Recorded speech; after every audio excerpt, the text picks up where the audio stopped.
విష్ణు రూపాయ నమ శివాయ. శ్రీ విద్య ప్రేక్షకులకి ఒక చిన్న విన్నపం. ఎవరైతే మన ఈ ఛానల్ ని ఇంతవరకు సబ్స్క్రైబ్ చేసుకోలేదో వాళ్ళందరూ ఈ ఛానల్ ని సబ్స్క్రైబ్ చేసి పెట్టుకోండి.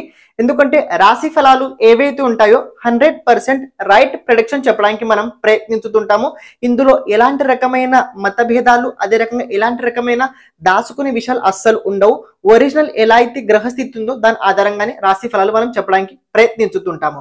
అలాగే ఇందులో రియాలిటీ ఉండడం వల్ల చాలా మంది దీనికి సపోర్ట్ చేయడం వల్ల మన ఛానల్ ఇంతవరకు గ్రోత్ అయింది. మీరు కూడా ఈ ఛానల్ సబ్స్క్రైబ్ చేసి పెట్టుకోండి. మీ లైఫ్ లోపలి చాలా చాలా ఉపయోగం తప్పకుండా పడి తీరుద్ది. అని ఎవరైతే పర్సనల్ గా వ్యక్తిగతంగా ఏదైనా చాటింగ్ ద్వారా నాకు ఏదైనా చెప్పాలని అనుకున్నట్లయితే వాట్సాప్ లో కుదరలేకపోతే ఇన్స్టాగ్రామ్ లోపల ఎవరైతే ఇన్స్టాగ్రామ్ లోపల నాకు ఏదైనా చెప్పాలని అనుకున్నట్లయితే తప్పకుండా మీరు ఇన్స్టాగ్రామ్ లో కమెంట్ చేయండి, మెసేజ్ పెట్టండి. నేను తప్పకుండా దానికి మీకు జవాబు ఇవ్వడానికి నేను ప్రయత్నించుతుంటాను. కుదిరినట్లయితే వారానికి ఒకసారి నేను ప్రీ హోరోస్కోప్ అనలైజ్ కూడా మేము పెడుతుంటాము. అది ఇన్స్టాగ్రామ్ ఛానల్ లోపలనే పెట్టడానికి నేను నిర్ణయం తీసుకున్నా. కాబట్టి ఎవరైతే మన ఇన్స్టాగ్రామ్ ఛానల్ ఇంకా ఫాలో అవ్వలేదో వారు కూడా ఇన్స్టాగ్రామ్ ఛానల్ తప్పకుండా ఫాలో అవ్వడానికి ప్రయత్నించండి. ఎందుకంటే ఇక్కడ సోషల్ మీడియా కాస్త గ్రోత్ చేయాలని నేను కూడా ఆలోచించడం వల్ల ఇన్స్టాగ్రామ్ లో కూడా కాస్త నేను యాక్టివిటీ ఎక్కువగా రాబోయే రోజుల్లో చేయబోతున్నాను. అండ్ ఇంకొక విషయం ఏంటంటే చాలా మంది చాలా రకరకాల ప్రశ్నలు అడుగుతున్నారు. జాతకాన్ని ఎలా చూడాలి, మన జాతకం గురించి తెలుసుకోవాలని చాలా మందికి ఒక తాపత్రయం ప్రతి ఒక్కరికి ఉంటుంటది.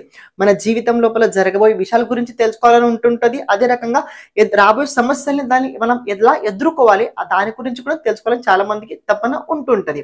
కానీ తెలుసుకోవడం ఎలా, దాని జవాబు ఎలా తెలుసుకోవడం అనుకున్నట్లయితే ప్రత్యేకంగా మనం ఒక పుస్తకం నిర్మితం చేయబోతున్నాము. ఇది పుస్తకం ఉండబోతుంది. ఈ విధంగా 40 పేజెస్ మినిమం ఉండబోతున్నాయి. ఇందులో ఏంటంటే ప్రత్యేకంగా ఇందులో మీ జాతకానికి సంబంధించిన ప్రతి విషయం లోపల అందులో మెన్షన్ చేయబోతుంది. ఈ జాతకం నిర్మితం చేయడానికి 15 రోజులు టైం పట్టుద్ది. ఆ జాతకం నిర్మితం చేయడానికి 15 రోజులు టైం పట్టుద్ది. ఈ రోజు 1 డే అస్సలు కాదు అని కంప్యూటర్ పత్రిక అయితే అస్సలు కాదు. అందులో ప్రత్యేకంగా జాతకాన్ని చూసి జరగబోయే విషయాలు ప్రెడిక్షన్ మనం అందులో చెప్పబోతున్నాము. ఇది లైక్ దట్ మీకు చెప్పాలన్న ఒక ముఖ్య ఉద్దేశం ఏంటంటే ఎలా ఉంటదంటే ఒక స్పెసిఫిక్ టైం ఈవెంట్ ఎలా ఉండబోతుంది, ఈ సంవత్సరం ఎలా ఉండబోతుంది, ఈ సంవత్సరం ఎలా ఉండబోతుంది, 10 years ప్రెడిక్షన్ అందులో మనం రాయబోతున్నాం. కాబట్టి ఎవరైతే జాతకాన్ని చేయించుకోవాలని అనుకుంటున్నారో, వాళ్ళ జీవితం లోపల జరగబోయే విషయాల గురించి తెలుసుకోవాలని అనుకుంటున్నారో వాళ్ళు తప్పకుండా ఇంట్రెస్ట్ ఉన్నట్లయితే స్క్రీన్ పైన కనబడుతున్న నంబర్ కి తప్పకుండా మీరు వాట్సాప్ చేయడానికి ప్రయత్నించండి. Thank you sir. Me support ఎల్లప్పుడూ మా పైన ఉండడానికి మీరు ప్రయత్నించండి. శ్రీమాత్రే నమ. శ్రీ విష్ణు రూపాయ నమ శివాయ. శ్రీ విద్య ప్రేక్షకులకి ఈరోజు స్వాగతం. ఈ రోజు మనము 2025 సంవత్సరాలు తులారాశి వారికి ఎలా ఉండబోతుంది ఇప్పుడు మనం తెలుసుకోబోతున్నాము. చూసుకున్నట్లయితే రాబోయే సంవత్సరం ఏదైతే ఉందో 2025 ఇది చాలా ముఖ్యమైన సంవత్సరం ఉండబోతుంది ప్రతి ఒక్క వ్యక్తికి.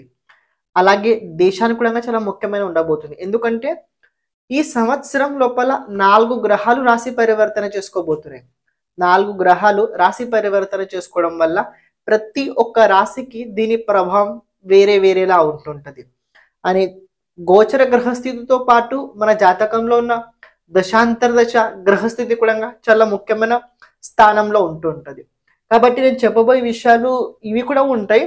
అని మీ జాతకం లోపల దశాంతర దశ నడుస్తున్న గ్రహస్థితి ఏ హౌస్ యాక్టివేట్ ఉంది దాని అనుసారం కూడా ఫలితాలు మారుతుంటాయి కొన్నిసార్లు. ఇక్కడ తులారాశి వారి కనుక చూసుకున్నట్లయితే ఫస్ట్ 6 months అలాగే లాస్ట్ 6 months పరిస్థితులు వేరేలా ఉంటుంటాయి. ఫస్ట్ 6 months కనుక చూసుకున్నట్లయితే కాస్త కష్టంగా ఉంటుంది. అంటే డైరెక్ట్ మాటలు చెప్తున్నా, ఫస్ట్ 6 months కాస్త కష్టంగా ఉంటుంది. ఆఫ్టర్ 6 months తర్వాత బాగుంటుంది. దేనివల్ల తెలుసుకుందాం. అని కేవలం ఇది ఒకటే కాదు, తులారాశి వారి ఎక్కువ 5 parts ఉండబోతున్నాయి. ఎందుకంటే నేను ఎగ్జాంపుల్తో సహా చెప్తానుకి ఏది ఎలా ఉండబోతుందని. నేను ఇప్పుడు చెప్పబోయే నార్మల్గా ఉండబోతుంది. అంటే నార్మల్ విషయాలు గ్రహస్థితి అనుసారంగా ఉంటుంటాయి. కానీ ముఖ్యమైన విషయాలు తర్వాత కూడా మనం కొన్ని వీడియోలు ఇంకా రాబోతున్నాయి. అందులో మనం తెలుసుకోవడానికి ప్రయత్నించుదాం. ఫస్ట్ ఆఫ్ ఆల్ తెలుసుకోండి, రాశి నుంచి 5వ స్థానంలో శనిదేవుడు ఉండబోతున్నాడు. ఈ 5వ స్థానంలో శనిదేవుడు మీకు ప్రత్యేకంగా చూసుకున్నట్లయితే ఏప్రిల్ వరకు మీకు కాస్త ఆర్థిక క్షేత్రాల లోపల ఇబ్బంది చేయిస్తుంటారు. ఆర్థిక క్షేత్రాల్లో సంతాన భవిష్యత్తు, అదే రకంగా ఎవరికైతే కొత్తగా పెళ్లి అయిందో అలాంటి వారికి కాస్త ఏప్రిల్ వరకు ఇబ్బంది ఉంటుంది. ఏప్రిల్ తర్వాత ఏమవుతుంది, ఈ శని దేవుడు 6వ స్థానంలో వెళ్తాడు. ఈ శనిదేవుడు షష్ఠ స్థానంలో వెళ్ళిన తర్వాత అవుతుంది ఏంటంటే ఈ షష్ఠ స్థానంలో ఆల్రెడీ రాహు ఉన్నాడు. ఇది మే వరకు శని అలాగే రాహు సంయోగం షష్ఠ స్థానంలో కలుగుతాయి. ఇది చాలా మంచి యోగం. కానీ మదర్ హెల్త్ కోసం అంత బాగుండదు. తులారాశి వారు ఎవరైతే ఉన్నారో ఏప్రిల్ మే ఈ నెలలు ఏవైతే ఉన్నాయో మదర్ హెల్త్ కోసం అంత బాగుండదు. కుటుంబ పరంగా కాస్త ఇబ్బంది ఉంటుంటది. ఫ్యామిలీ లోపల కాస్త చిన్న చిన్న క్లేషెస్ అవుతుంటాయి, అంటే కలహాలు అవుతుంటాయి. కుటుంబం లోపల తప్పు నిర్ణయం తీసుకున్నాను కొద్దిగా ఫీలింగ్ కలుగుతుంటుంటది. దాంతోపాటు ఇంకొక విషయం ఏంటంటే ఇక్కడ పంచమాధిపతి కూడా షష్ఠ స్థానంలో ఉండడం వల్ల ఎవరైతే గర్భవతి మహిళలు ఉన్నారో తులారాశి వారు వాళ్ళు చాలా జాగ్రత్తగా ఉండడానికి మీరు ప్రయత్నించాలి. అని బిజినెస్ మ్యాన్స్ ఎవరైతే తులారాశి వారు ఉన్నారో వాళ్ళకు బాగుండబోతుంది. బిజినెస్ లోపల కాస్త మీరు పెట్టుబడి పెట్టబోతున్నారు, కాస్త లాభాదాయం లోపల వృద్ధి చెందబోతుంది.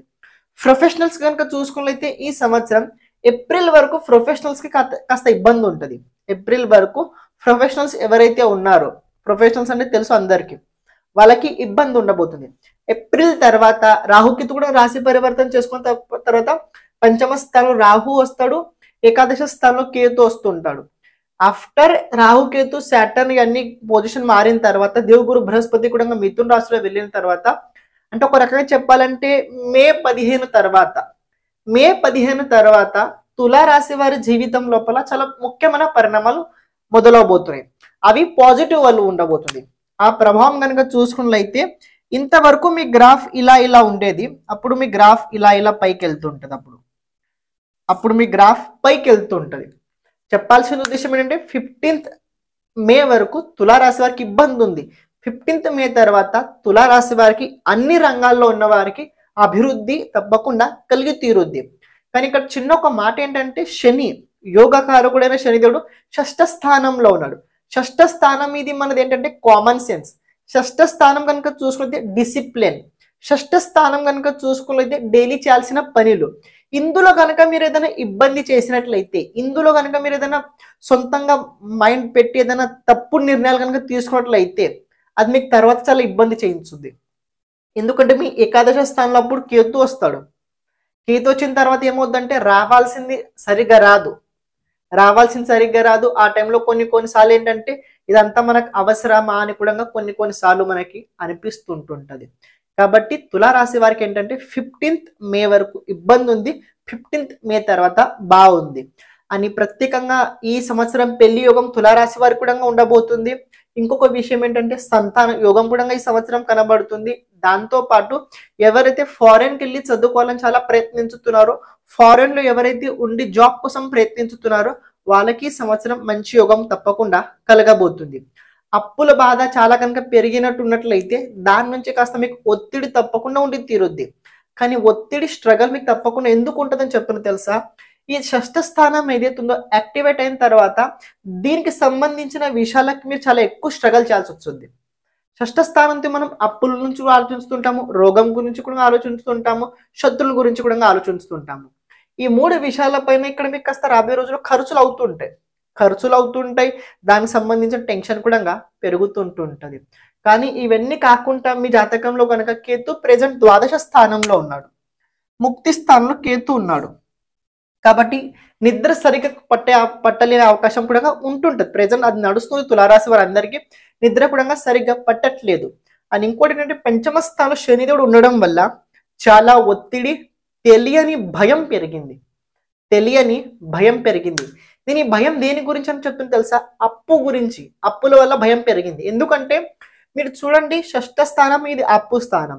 షష్ఠాధిపతి చూసుకుంటే అష్టమ స్థానంలో ఉన్నాడు. అష్టమ స్థానం ఇది భయస్థానం. మీకు భయం కనుక చూసుకున్నట్లయితే మీకు ఏప్రిల్ వరకు భయం ఉంటుంది. అంటే మే 15th వరకు మీకు భయం ఉంటుంది. మే 15 తర్వాత గురు పరివర్తన తర్వాత అప్పుడు మీ భాగ్యస్థానంలో గురు వస్తాడు. కాస్త మీరు చేసిన ప్రయత్నాల లోపల మీకు సఫలీకృతమయ్యే యోగం ఇప్పుడు చాలా ప్రబలంగా ఉండబోతుంది. ఇది కేవలం తులారాశి వారికి ఇలా ఉండబోతుంది. ఇది కాకుండా మన కుటుంబం లోపల ఒక విషయం తెలుసుకోండి. కొన్నిసార్లు మన గోచరం బాగున్నా మన కుటుంబంలో ఉన్న వ్యక్తులది సరిగా గోచరం లేకపోయినట్లయితే దాని ప్రభావం కూడా మన పైన పడుతూ ఉంటుంది. కాబట్టి కేవలం మీరు చూసి మీరు మురిసిపోకండి. మీ కుటుంబంలో ఎవరైతే ఉన్నారో వాళ్ళకు కూడా జాతకం చూడండి, వాళ్ళకు కూడా గోచరం తప్పకుండా చూడండి. ఎందుకంటే కొన్నిసార్లు ఏంటంటే వాళ్ళ ప్రభావం మన పైన కూడా పడుతుంటుంటది. కానీ ఇంట్లో ముఖ్య యజమాని జాతకం బాగున్నట్లయితే ఇబ్బంది లేదు. ఇప్పుడు మీ ఇంట్లో మీరు తులారాశి వారు ముఖ్య యజమాని కనుక అయి ఉన్నట్లయితే ఇది మీకు మే తర్వాత చాలా పవర్ఫుల్ తప్పకుండా అయి తీరుద్ది. అని మీ జాతకంలో కనుక మీన రాశిలో కుంభ రాశిలో ఏవైనా శుభగ్రహాలు ఉన్నట్లయితే శుక్రుడు, దేవగురు బృహస్పతి, చంద్రుడు, బుధుడు కనుక అయి ఉన్నట్లయితే మీకు కొన్ని విషయాల్లో తప్పకుండా జాగ్రత్తగా వహించుకోవాల్సి వస్తుంది. ఇది నేను ఎలా అని ఎగ్జాంపుల్తో మీకు రాబోయే రోజుల్లో చెప్పడానికి ప్రయత్నించుతా. ఇక పరిహారాలు కనుక చూసుకున్నట్లయితే మీరు ఏవైతే చేస్తున్నారో అవే కంటిన్యూ చేయండి అని ఉగాది రాశి ఫలాలు మీకు అప్పుడు నేను పరిహారాలు చెప్పడానికి ప్రయత్నించుతా. శ్రీమాత్రే నమః.